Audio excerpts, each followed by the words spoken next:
Hey guys, welcome back to our classes. आज हम करेंगे natural vegetation and wild life class 7 geography का chapter 6। आशा करता हूँ आप सब ठीक होंगे। तो चलिए शुरू करते हैं हमारे इंटरेस्टिंग चैप्टर को। फर्स्ट टॉपिक जो है वो है classification of natural vegetation.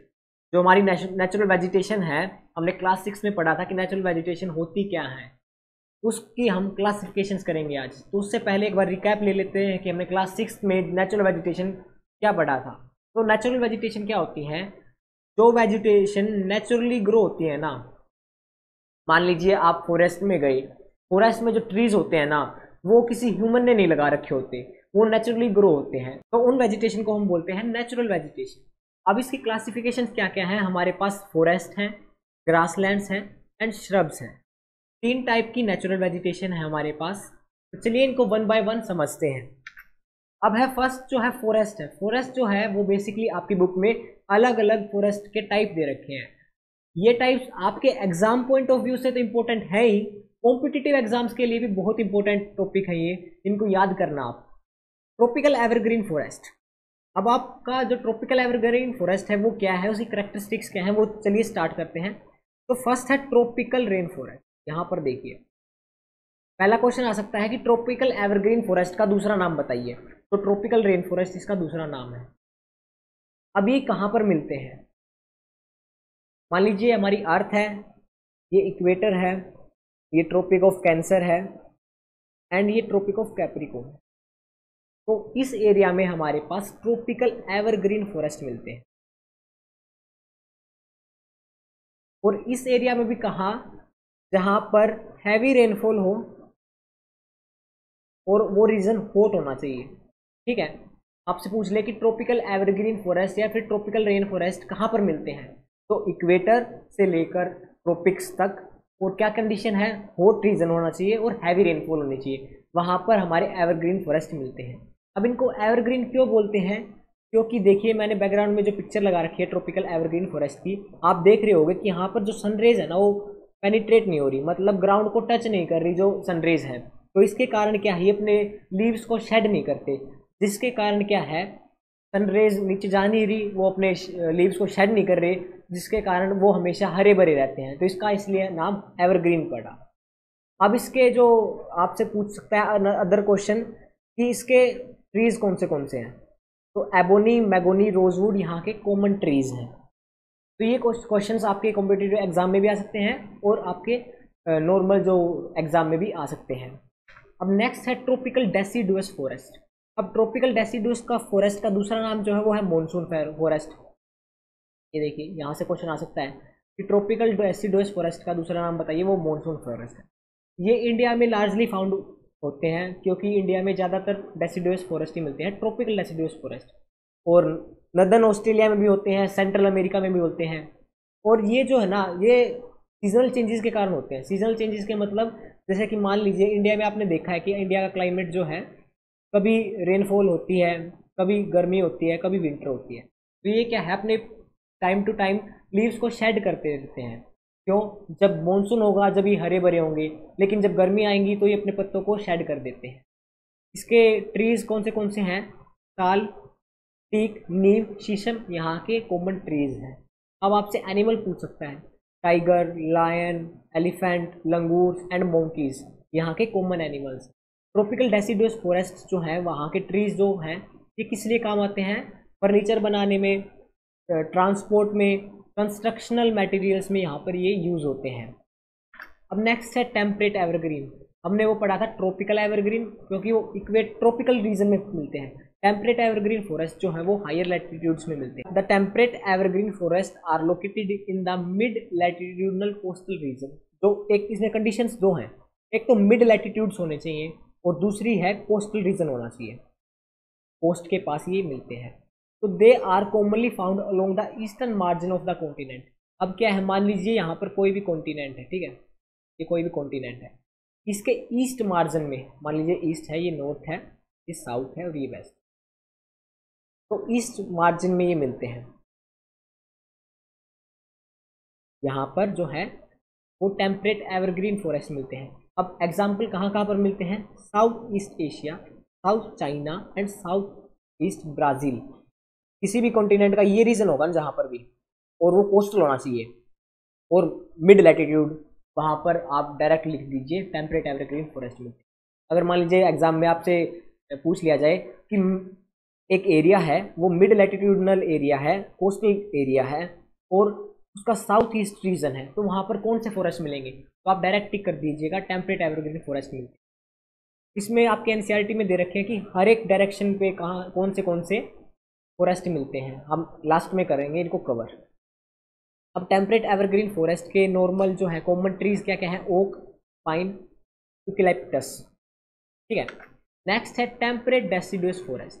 Temperate deciduous forest क्या है, हायर लैटिट्यूड्स में मिलते हैं। हायर लैटिट्यूड्स का मतलब ये ट्रॉपिक ऑफ कैंसर है जो, और ये ट्रॉपिक ऑफ कैप्रिकॉर्न है, ये जो एरिया है ना, तो हायर लैटिट्यूड्स तो ये हो गए हमारे। तो यहाँ पर जो है टेम्परेट डेसिडुअस फॉरेस्ट मिलते हैं। तो हायर लैटिट्यूड्स की बात करी हमने, कहाँ कहाँ पर मिलते हैं, north eastern part of USA, China, New Zealand, Chile are also found in the coastal region of western Europe. अब ये कहाँ पर फाउंड होते हैं, नॉर्थ ईस्टर्न स्टेट्स में। नॉर्थ ईस्टर्न पार्ट मतलब जैसे कि ये नॉर्थ है हमारा और ये ईस्ट है, तो इस पार्ट में जो है ना वो टेम्परेट डेसिडुअस फॉरेस्ट मिलेंगे हायर लैटिट्यूड्स में। जैसे हमने पढ़ा था यहाँ पर अगर एवरग्रीन मिल रहे हैं टेम्परेट एवरग्रीन, तो यहाँ पर टेम्परेट डेसिडुअस फॉरेस्ट मिलेंगे। डियर, फॉक्सिस, वोल्व्स जो हैं यहाँ के नो कॉमन एनिमल्स हैं, और ये डेसिडुअस फॉरेस्ट हैं तो अपने लीव्स को शेड करते रहते हैं टाइम टू टाइम। बर्ड्स पूछ लिया जाए तो फिजेंट्स, मोनाल्स यहाँ के कॉमन बर्ड्स हैं। नेक्स्ट है मेडिटेरेनियन वेजिटेशन। अब ये होती क्या है, तो the west and south west margin of the continent are covered with Mediterranean vegetation. ये जो है इस एरिया का हो गया हमारा,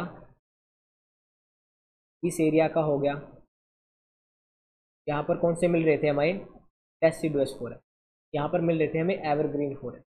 अब वेस्ट एंड साउथ वेस्ट, तो ये साउथ है हमारा और ये वेस्ट है, तो इस रीजन में हमें मेडिटेरेनियन वेजिटेशन मिलती है, ठीक है। It is commonly found in the areas around the Mediterranean sea. Mediterranean sea देखा होगा आपने, यूरोप में मिलते हैं, अफ्रीका में मिलते हैं, एशिया में। जो मेडिटेरियन सी है ना उसके अराउंड एशिया यूरोप में ये वेजिटेशन मिलती है।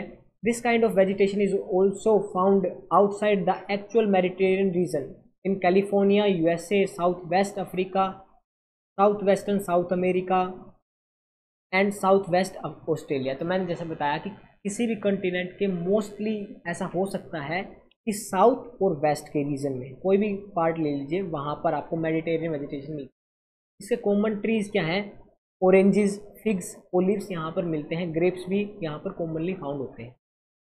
तो नेक्स्ट है कोनीफेरस फॉरेस्ट। अब कोनीफेरस फॉरेस्ट जो है ना वो हायर लैटिट्यूड्स में मिलते हैं और हायर एल्टीट्यूड्स में। अब मान लीजिए हमारा हिमालय है जो, वहाँ पर बहुत ज़्यादा ठंड रहती है, आपने देखी होगी। तो इससे क्या है कि जहाँ पर हायर एल्टीट्यूड होगा ना वहाँ पर ये फॉरेस्ट मिलते हैं। The higher latitude of north hemisphere में मिलते हैं। अब हायर लैटिट्यूड्स में नॉर्थ हेमिस्फेयर के ये कोनीफेरस फॉरेस्ट मिलते हैं।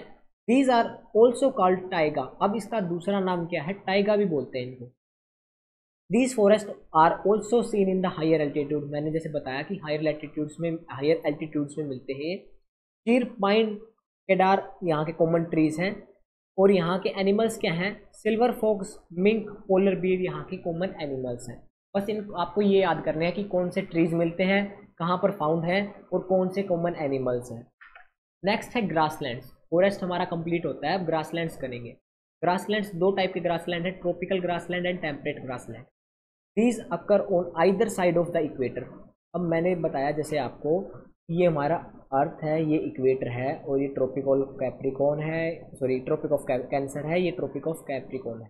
तो इस रीजन में ट्रॉपिकल ग्रासलैंड्स मिलेंगे क्योंकि ट्रॉपिकल एरिया है।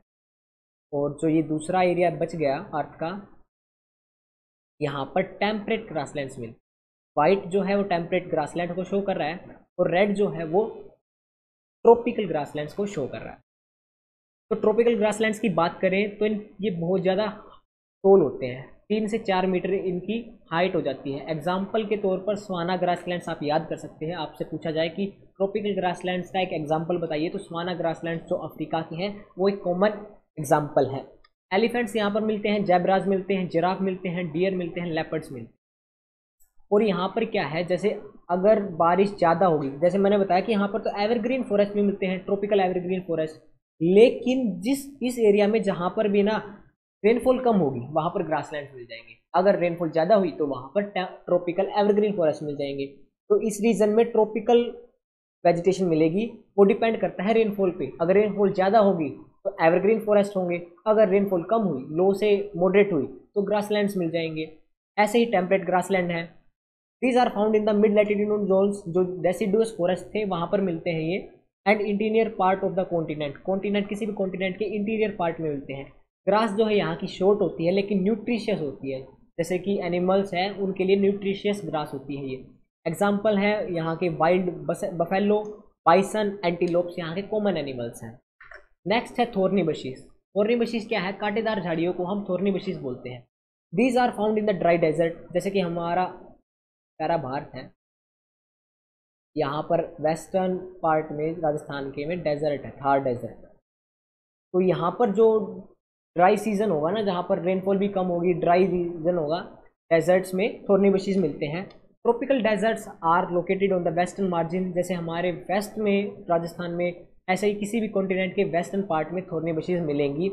The vegetation cover is scarce here because of scanty rainfall and scorching heat, जैसे यहाँ पर बहुत ज़्यादा हीट होती है और बहुत ज़्यादा कम रेनफॉल होती है, तो यहाँ की जो वेजिटेशन है वो स्कार्स होती है।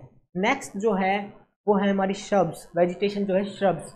ये क्या है, जैसे कि हमारा हायर लैटिट्यूड्स हैं, वहाँ पर क्या है, पोल्स की तरफ की जो ठंड है वो बहुत ज़्यादा है, तो वहाँ पर क्या है, वेजिटेशन ग्रो नहीं हो पाती, सनलाइट वहाँ पर मिलती नहीं, फोटोसिंथेसिस होती नहीं, जिसके कारण ट्रीज और ग्रासलैंड्स तो वहाँ पर सर्वाइव कर नहीं पाते।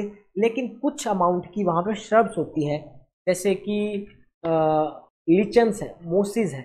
ये आप देखिए एग्जाम्पल ऑनलाइन सर्च करके कि मोसिस कैसी होती है, लिचन कैसी होती हैं। एक काई टाइप की वेजिटेशन होती है, क्योंकि वहाँ पर ज़्यादा कोल्ड होती है और सनलाइट कम होती है, तो ये ही जो वेजिटेशन वहाँ पर सर्वाइव कर पाती है। तो इसका नाम, दूसरा नाम होता है टुंड्रा टाइप ऑफ वेजिटेशन। ठीक है, श्रब्स को हम बोलते हैं टुंड्रा टाइप ऑफ वेजिटेशन। ये वेजिटेशन बहुत लिमिटेड होती है, जहाँ पर जब वहाँ पर विंटर रहती है ना, और वहाँ पर भी जब समर आती है, विंटर उस एरिया में समर आती है ना, तब ये जो वेजिटेशन है ग्रो होती है। तो ये सब था नेचुरल वेजिटेशन के बारे में, और हमने वाइल्ड लाइफ भी समझा। अब आपको मैं एक होमवर्क दे रहा हूँ। मान लीजिए आपको एक नोटबुक में, आपकी नोटबुक पर ऐसे अर्थ बनानी है। ये हमारा इक्वेटर है, ये हमारा ट्रॉपिक ऑफ कैंसर, ये है हमारा ट्रॉपिक ऑफ कैप्रिको। ठीक है, अब आपको क्या करना है, मैंने जैसे हर एक पार्ट में आपको समझाया कि कौन सी वेजिटेशन कहाँ मिलती है। अगर आप इस डायग्राम को बना लेते हो तो आपको ये चैप्टर 1 सेकंड में क्लियर हो जाएगा। अब आपको क्या करना है, वीडियो को दोबारा से देखिएगा। इस पार्ट में, जो इस पार्ट में है ना, इस पार्ट में कौन सी वेजिटेशन मिलती है, एवरग्रीन मिलती है, डेसिडुअस मिलती है, ग्रासलैंड्स होते हैं, क्या होता है, जैसे मैंने वीडियो में समझाया आपको, ऐसे ही आपको ये करना है। इस रीजन में कौन सी मिलती है, इस रीजन में कौन सी मिलती है, इस रीजन में 2 मिलती हैं, तो 2 कौन सी मिलती हैं और उनकी क्या क्या कंडीशंस हैं। ये अगर आपने समझ लिया तो आपको ये चैप्टर 1 सेकंड में याद हो जाएगा। और आपको ये भी देखना है कि साउथ ईस्ट में कौन सी वेजिटेशन मिलती है, ये भी लिखना है आपको, ऐसे डायग्राम बनाना है। साउथ वेस्ट में कौन सी मिलती है, नॉर्थ ईस्ट में कौन सी मिलती है, और नॉर्थ वेस्ट में कौन सी मिलती है। जैसे मैंने बताया कि यहाँ पर तो एवरग्रीन होगी, यहाँ पर डेसिडुअस होगी, यहाँ पर भी डेसिडुअस होगी, यहाँ पर टेम्परेट होगी, यहाँ पर ट्रॉपिकल होगी। ऐसे ऐसे मैंने डिवाइड करके आपको बताया जैसे वीडियो में, ऐसे ही आपको नोटबुक पे एक डायग्राम बनाना है और ये चैप्टर क्लियर हो जाएगा। तो आज के लिए बस इतना ही, मिलते हैं नेक्स्ट वीडियो में। अगर वीडियो इन्फॉर्मेटिव लगी है तो सब्सक्राइब कर सकते हो वारुण क्लासेस को। मिलते हैं नेक्स्ट वीडियो में। जय हिंद।